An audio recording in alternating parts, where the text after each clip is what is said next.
Ramana. Mas eu ouvi um santo dizer que sua experiência espiritual é sentida no local entre as sobrancelhas.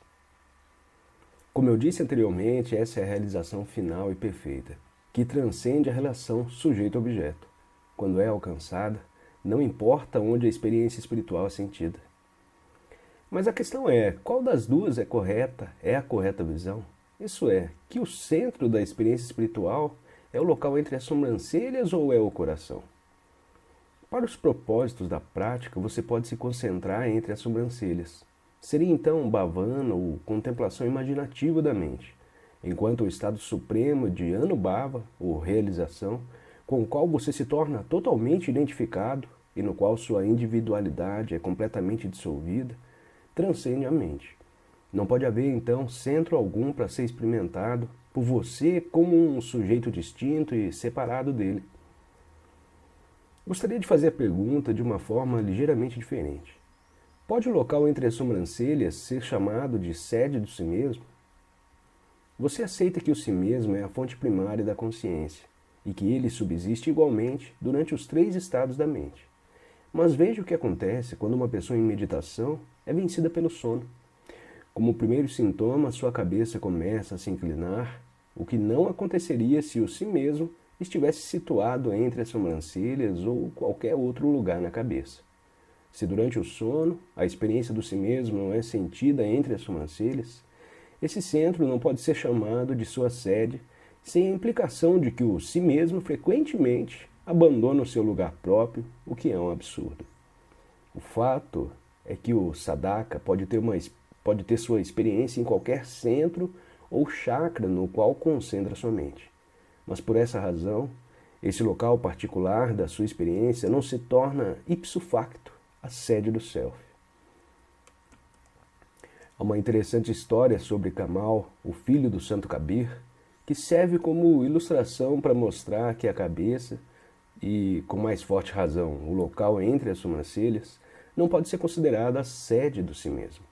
Kabir era intensamente devotado a Shri Rama e jamais falhou em alimentar aqueles que cantavam louvores ao Senhor da sua devoção. Em uma ocasião, entretanto, aconteceu que não teve os recursos para providenciar alimentos para tantos devotos reunidos. Para ele, entretanto, não havia alternativa alguma, exceto que devia, de alguma forma, preparar tudo antes do dia amanhecer. Assim ele e seu filho se puseram a caminho, à noite, para conseguir as provisões necessárias. Segue-se que depois do pai e filho terem removido as provisões da casa de um mercador, através de um buraco que fizeram na parede, o filho adentrou novamente só para acordar os donos da casa e informar-lhes, por uma questão de princípios, que sua casa havia sido roubada. Quando, tendo avisado o mercador, o rapaz tentou escapar pelo buraco para juntar-se ao pai e seu corpo ficou preso na abertura. Para evitar ser identificado pela vítima, porque se descoberto não haveria alimentação para os devotos no dia seguinte, ele chamou seu pai e lhe disse que cortasse sua cabeça e a levasse embora. Feito isso, Kabir conseguiu escapar com as provisões roubadas e com a cabeça do filho, que ao chegar em casa, escondeu para que não a descobrissem. No dia seguinte, Kabir deu uma festa para os Bhaktas, completamente esquecido de que havia acontecido na noite anterior. Se é a vontade de Rama, disse Kabir consigo mesmo, que meu filho tivesse de morrer, que assim seja. À tarde, Kabir e os participantes da festa foram, como de hábito, em procissão pela cidade, entoando bhajans, cânticos devocionais, etc.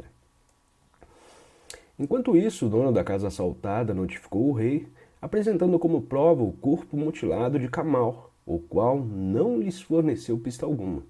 Para conseguir que o corpo fosse identificado, o rei mandou atá-lo na estrada em local bem proeminente, de maneira que quem quer que o levasse ou reclamasse, porque nenhum corpo morto é abandonado sem os últimos rituais prestados pelos parentes e amigos, seria interrogado ou preso pela polícia, que havia se escondido com esse propósito.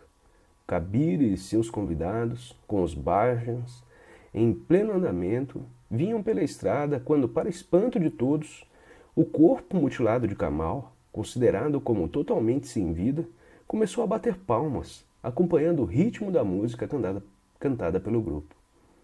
Essa história desmente a teoria de que a cabeça ou o local entre as sobrancelhas seja a sede do si mesmo.